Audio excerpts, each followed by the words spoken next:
And welcome to the first leg of that Triple Crown. Now just an hour and 32 minutes from completion. We are under our 15th full course caution. The pits are not yet open, so let's take a look at some more of the highlights of this year's Rolex 24. Hurley Haywood is Grand Marshal, honoring the 40th anniversary of his first victory in this race. Gave the command to start engines. Problems for Scott Dixon of the 02 car. They would persist for the Ganassi team, but Scott Pruitt able to get away well. Then our GT pole sitter Nick Tandy had problems with the 32 Porsche. Hit the tire barrier pretty hard in turn 6. Then you can see the damage. Took several laps to fix here in pit lane. Then a big moment in this race. Defending champions AJ Allmendinger behind the wheel. Suspension issue. Took 7 laps to fix. But now they are in the mix for victory here today. Of course, that's the 00, one of the very first of the Skyactiv diesel power cars to have trouble. They fixed it. It broke down again. Then the mothership of all of them. And of course, that's Sylvain Tremblay, Speed Source Mazda, and it is out of the race. All part of the new GX class for alternative technology cars, pretty much dominated by that number 16 Porsche Cayman from Napleton of Illinois. Another example of problems as the teams adjust to new procedures for restarts, pit lane speeding, and things like that. Fortunately, very little damage as a result of all the confusion. Cut tire on the 80 car sends him for a wild ride coming off a NASCAR 2. He recovered. No one else involved, and then further problems for a Porsche and the number 68. He had several moments down here. Narrow escape for the number 3 H-Star DP. The bus stop got really slippery, as you can see right there, catching more than a few cars off. Figgy went for a ride, then as the turn one of the Daytona prototypes, narrowly missing the tire wall. He continued, and then one of the Park Place Motorsports Porsches as a tank slapper. Watch this. In the pit lane as Jan Magnussen left in the Camaro, clipping the tire in the Brumos Porsche pit next door. Luckily, nobody hurt. Now, this car had a problem with the exhaust bracket scraping the ground. Of course, ultimately, it scraped through, then the exhaust fell down, and that continues to be a problem for that car. Another procedural problem for the number 6 car from Michael Shank Racing.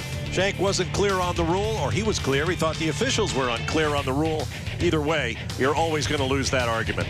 He certainly felt violated. This was a great battle. Jamie Mack behind the wheel of the 02 going up against the little Scot, Alan McNish. Traded a bit of paint in the nighttime hours. Then on the next pit stop, Jamie hits his air hose. He'll get a drive-through penalty. You can see how traffic comes into play even on pit lane.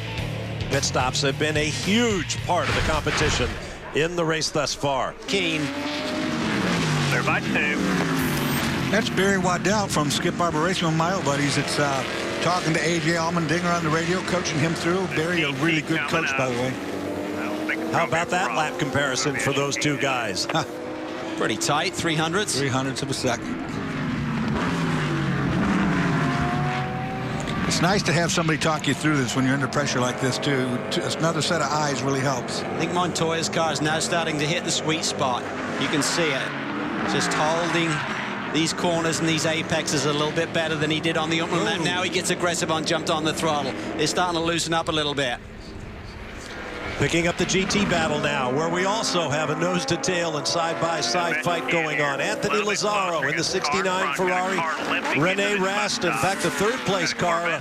Marcus Winkelhock is there as well. The Audi's got to the inside. The Ferrari against 2 Audis right now, and that's been a strong contingent of Audis down here. Look at this. After 23 hours of racing, we have side-by-side racing for the lead in both categories. It doesn't get any better. Lazzaro, he took that shallow entry to that final corner, and here we go, 3 wide, down to the bus stop chicane for the lead in GT. Who's going to get it on the brakes? Oh, that's tight. Oh, awesome. 1, 2, and 3 became 3, 2, and 1.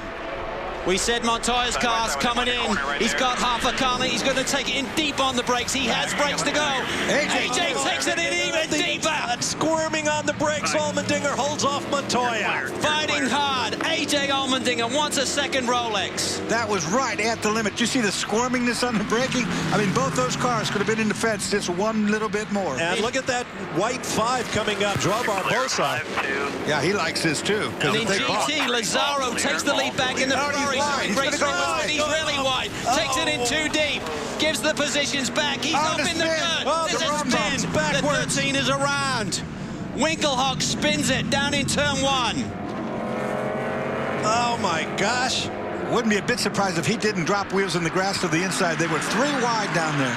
Let me correct myself. That's the 9 from Action Express. Yeah, that's Barbosa right there at 3rd place. Max the Axe in the mix as well. 1, 2, 3, 4, all nose to tail on the high banks. Ford, BMW, Chevy. Got 5 car lengths, 4 car lengths. And it's going to be close. See this draft now. I mean, 4 cars are punching a big hole in the air as they go down the back straight. There's been a lot of complaints in the paddock about performance balance here this week, but I tell you what, the end of 23 hours of racing and you got 3 different manufacturers covered by a blanket. Montoya showed Allmendinger the nose to the outside. Allmendinger drifted to the right to take the piece of track that Montoya needed to break into the corner. That's 3 car lengths. Great thrust and parry between 2 pros.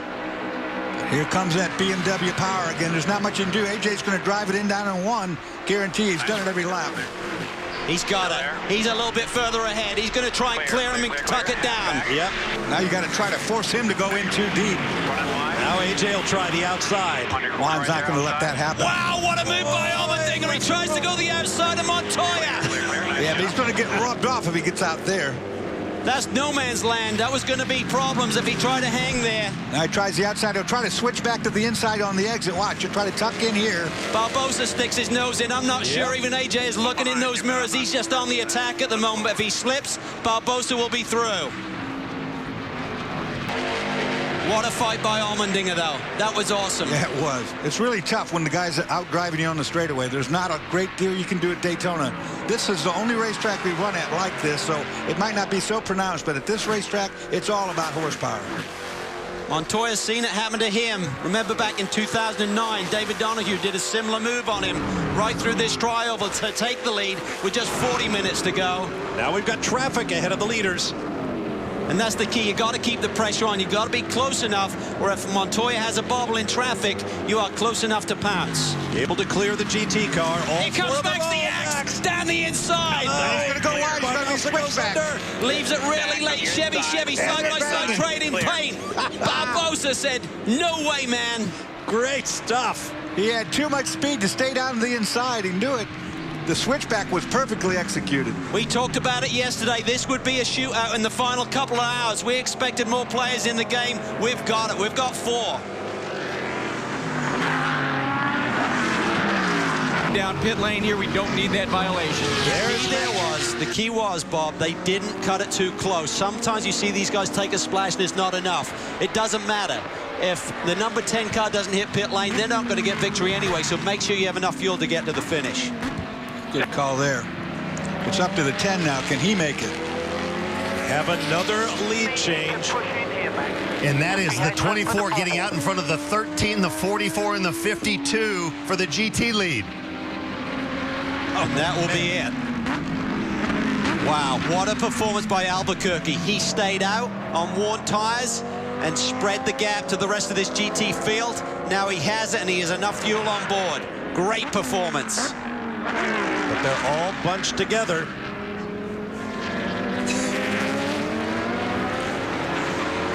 Now let's get more on the 10-car situation. The new race leader, here's Matt. Bob, about 10 minutes ago, Wayne Taylor told me they were going over their calculations, and it was so close. They kept going back and forth. 5.5 minutes left. They just told him he's going to have to hit pit road for a few seconds of Sunoco race fuel. The fueler up on the wall, waiting for the 10 car to hit pit road. Just heard Simon call him in. Pit this time. Watch the car here. This is the race right here. Max Angelo, he ducks it down the pit lane. Could have put it back in the hands of Montoya for victory. Taking a splash. Watch your pit speed. Question is now, will they be able to maintain second over Allmendinger? That may be tight. 4 minutes, 50 seconds. Can Allmendinger stay out? And if he can't, how important will that pit stop have been to clean the radiators but not take fuel? Good point. It would have been awesome. I don't think they would have won the race by taking the splash when they cleaned the rad, but I think it cost them second place potentially here today. Okay, we're good for the end of the race. Watch the pit speed. That is our record-extending 74th lead change. As the battle continues on track in GT. It's a great battle. Rene Rast in the APR Audi. Now up to third spot, got the hammer down. Can he make any further progress through this field? Audis run 1, 2, and 3. What a performance. Rast is coming. Does he have anything for Albuquerque? Boy, all these guys are out of time. They're skating around these GT cars like crazy, and they're giving it all they got. 3.5 minutes left. 24 car only took fuel on that last stop, so Rast tires will be a little bit better. Remember, he took fuel and tires when he stopped a lap ahead of the 69 machine. So Rast car may be a little bit healthier here, but he's only got 3.5 minutes on the board. This is the battle for the win in GT, right in front of you. Here comes our overall leader, Montoya.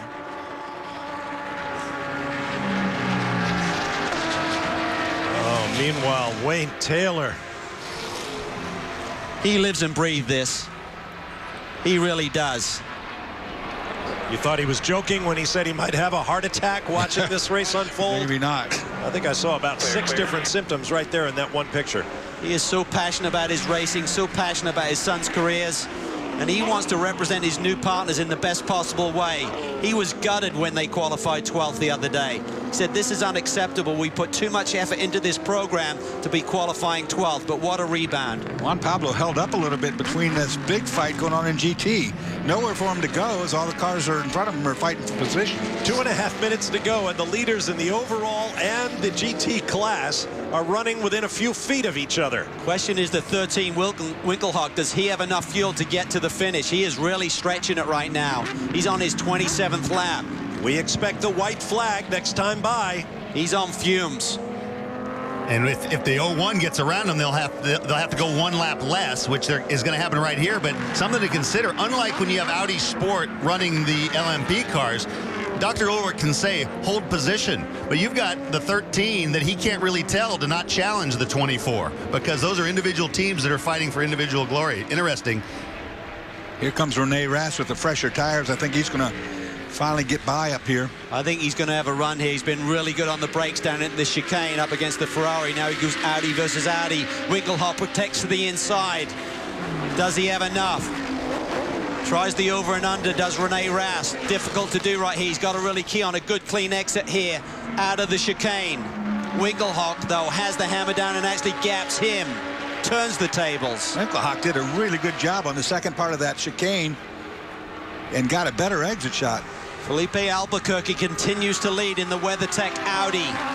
DTM star won the Race of Champions up against the likes of Michael Schumacher, burst to prominence. The white flag waves over Juan Pablo Montoya. 1 lap to go here at the Rolex 24, and everything is still up in the air. What a performance, Dorsey. Boy. He has been on fire. The car has been on fire. Everyone has played their part. Memo Rojas, Scott Pruitt, going for another championship and another overall win. Charlie Kimball did a couple of stints during the course of the night, but Montoya has been the man. He's been on fire. Long time since I've seen such a dominant car in a race from the beginning of a 24 all the way throughout. But that car is solid. Battle for second. Here comes Rene Rast down the inside. Easy. Deep on the brakes. He's got fresher tires. Can he make it stick?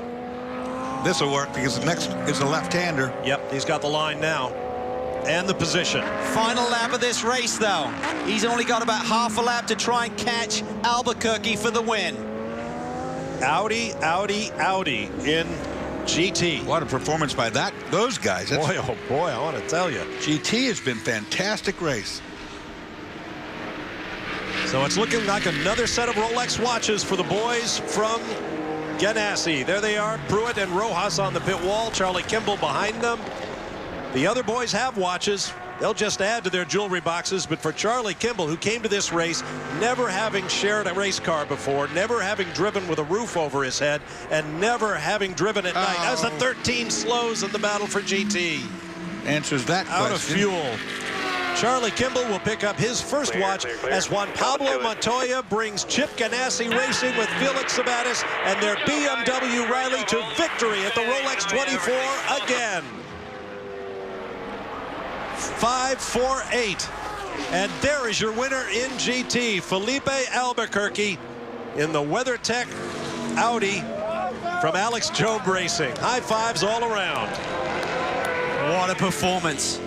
Scott Pruitt ties the legendary Hurley Haywood. There's celebration donuts from Felipe. What a great day for that team. Audi are here. 1-2 for Audi. It looks like Wilkins jumped up into the third spot with Winkelhock running out of fuel. Audi, Ferrari in GT. That's a lonely trip home with that 13 gosh. out of gas on the last lap. Marcus Winkelhock, a GT class world champion, gave it everything he had.